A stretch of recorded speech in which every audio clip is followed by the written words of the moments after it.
ഭീകരാക്രമണത്തെ തുടർന്ന് ഇന്ന് ഏറ്റവും കൂടുതൽ ചർച്ചാ വിഷയമായിരിക്കുന്ന ഒന്നാണ് സിന്ധു നദീജല കരാർ. നമുക്ക് നോക്കിയാലോ എന്താണ് ഈ സിന്ധു നദീജല കരാർ എന്ന്.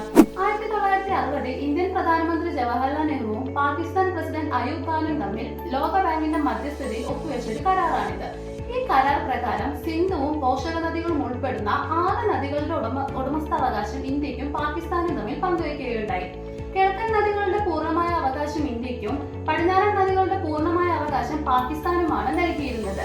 1960 ഒപ്പുവെച്ച ഈ കരാർ ഇന്ത്യ ഇതുവരെ പിന്തുടർന്നു പോകുകയാണ് ചെയ്തിരുന്നത്.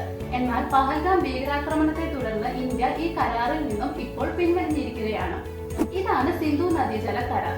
ഇതേപോലെയുള്ള ഇൻഫോർമേറ്റീവ് ആയിട്ടുള്ള വീഡിയോസിന് വേണ്ടിയിട്ട് ഞങ്ങളുടെ യൂട്യൂബ് ചാനൽ സബ്സ്ക്രൈബ് ചെയ്യുക.